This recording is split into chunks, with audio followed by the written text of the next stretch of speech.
नमस्कार, मैं राजलक्ष्मी कोल्हान प्रमंडल के साप्ताहिक न्यूज डायरी में आपका स्वागत करती हूं। चलिए हम नजर डालेंगे इस सप्ताह की 7 बड़ी खबरों पर जो जमशेदपुर में सुर्खियों में रही। सबसे पहले हम शुरू करेंगे पूर्वी जमशेदपुर के विधायक सरयू राय द्वारा कोविड काल में मिलने वाले प्रोत्साहन राशि में स्वास्थ्य मंत्री बन्ना गुप्ता के ऊपर लगाए गए घोटाले के आरोप से। बुधवार मुख्यमंत्री को पत्र लिखते हुए सरयू राय ने कोविड काल में प्रोत्साहन राशि मद से 63 लाख रुपए के अवैध निकासी का आरोप लगाया है। कोविड से संबंधित कार्यों हेतु प्रतिनियुक्त चिकित्सा कर्मियों तथा चिकित्सकों को 1 माह के मूल वेतन अथवा मानदेय के समतुल्य प्रोत्साहन राशि प्रदान की जानी थी।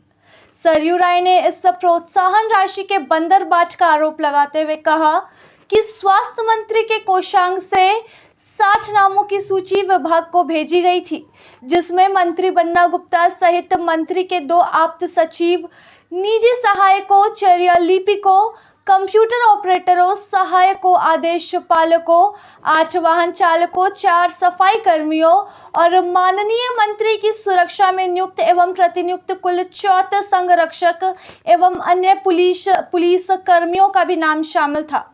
इनके लिए कुल 62,99,000 रुपए के प्रोत्साहन राशि मिलनी थी, जिसके बाद शुक्रवार प्रेस वार्ता का आयोजन कर स्वास्थ्य मंत्री ने आरोप पर सफाई देते हुए कहा कि मंत्री कोषांग को प्रोत्साहन राशि के तहत 14,59,000 का भुगतान होना था, लेकिन किसी के खाते में पैसे नहीं गए।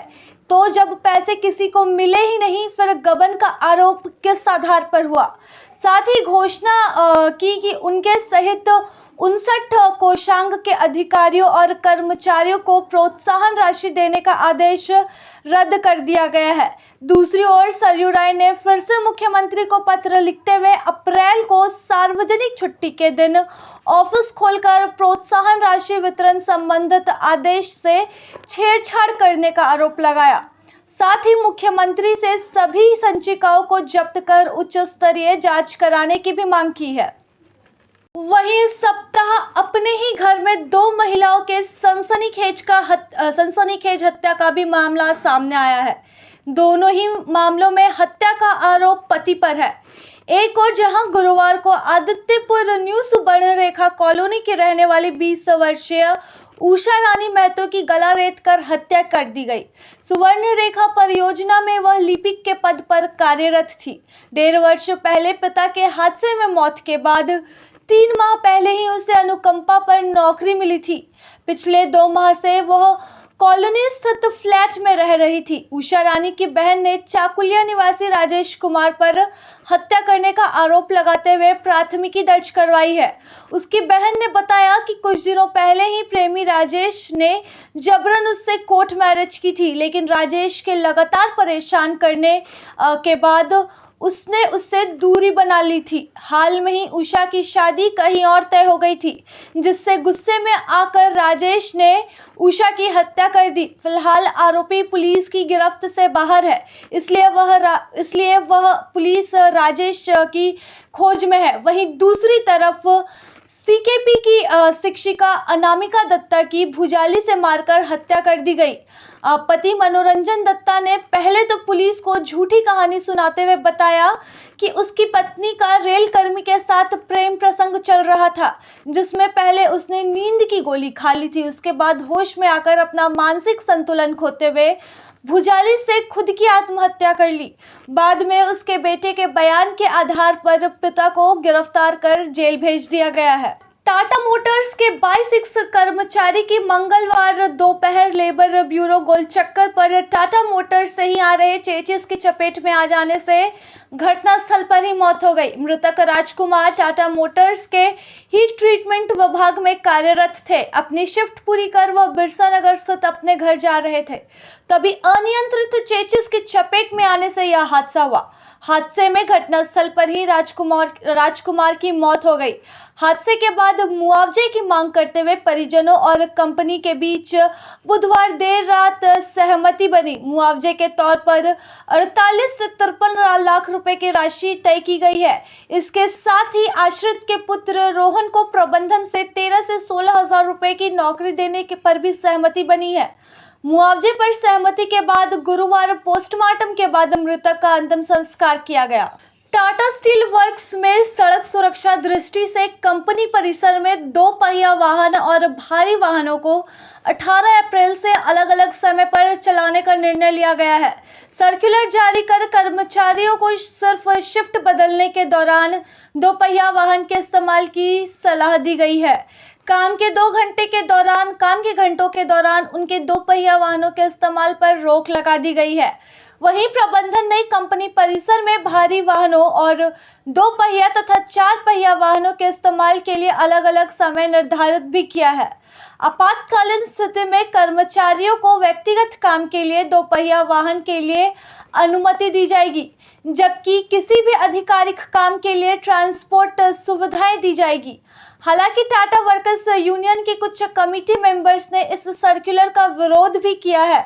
उनका कहना है कि इससे लंच आवर में कर्मचारियों को काफी परेशानी होगी। उन्होंने कहा कि वे इस मुद्दे को कमेटी मीटिंग में जरूर उठाएंगे। सोनारी थाना क्षेत्र के एयरपोर्ट के पीछे कदमा सोनारी लिंक रोड पर शनिवार की शाम high speed Pulsar 200 CC bike अनियंत्रित होकर बिजली के खंभे से टकरा गई। घटना में 2 बाइक सवार छात्रों की घटना स्थल पर ही मौत हो गई। सड़क हादसे में मृत दोनों छात्र केरला पब्लिक स्कूल में पढ़ने वाले थे।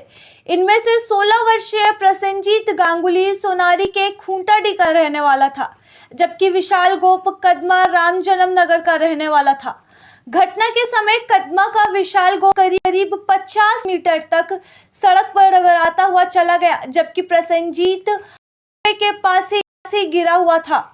दोनों के सिर पर गंभीर चोटें आई थी, जिसके कारण उनकी मौत हुई। हादसे के बाद दोनों को टीएमएच लेकर जाया गया, जहां डॉक्टरों ने उन्हें मृत घोषित कर दिया।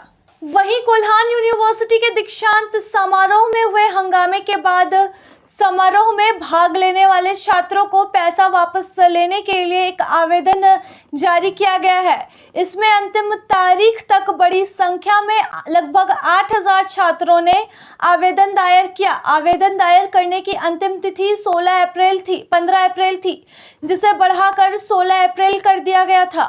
पैसा वापसी का यह निर्णय पिछले शनिवार आयोजित सिंडिकेट मीटिंग में लिया गया था। कोल्हान यूनिवर्सिटी द्वारा 26 अलग-अलग कॉलेजों में दीक्षांत समारोह आयोजित कराने का विरोध करते हुए कार्यक्रम के दौरान ही एक गोल्ड मेडलिस्ट छात्रा ने मेडल लेने से इनकार कर दिया और राज्यपाल को ज्ञापन सौंपना चाहा, जिस घटना के बाद यह निर्णय लिया गया। वहीं पश्चिमी सिंहभूम जिले के पीएलएफआई नक्सल दस्ता ने मंगलवार रात एमएसएन कंपनी के 15-20 कर्मचारियों के साथ पीट कर ली। घटना नक्सल प्रभावित क्षेत्र बंदगांव की है, जहां बंदगांव से कोचांग के लिए 12 किलोमीटर के लिए सड़क निर्माण का कार्य एमएनएस कंपनी द्वारा किया जा रहा था। घटना के बाद कंपनी द्वारा काम बंद कर दिया गया। मारपीट के बाद कर्मचारियों के बीच खौफ का माहौल व्याप्त है। उन्होंने बताया कि घटना की रात 8 हथियारबंद नक्सली आए थे। इससे 1 साल पहले भी कंपनी के जेसीबी और अन्य गाड़ियों को नक्सलियों ने उड़ा दिया था, जिसके बाद कुछ दिन के लिए काम बंद कर दिया गया। घटना के आरोप में पुलिस पूरे क्षेत्र में नक्सलियों के खिलाफ सर्च अभियान चला रही है। तो जमशेदपुर सहित कोल्हान प्रमंडल की 7 बड़ी खबरों में आज बस इतना ही। इसी तरह की तमाम छोटी बड़ी जानकारियों के लिए बने रहिए लाइव लगातार के साथ। न्यूज अपडेट के लिए आप हमारे चैनल को सब्सक्राइब करें। आप हमें फेसबुक और इंस्टाग्राम पर भी फॉलो कर सकते हैं। बने रहे लगातार.in के साथ।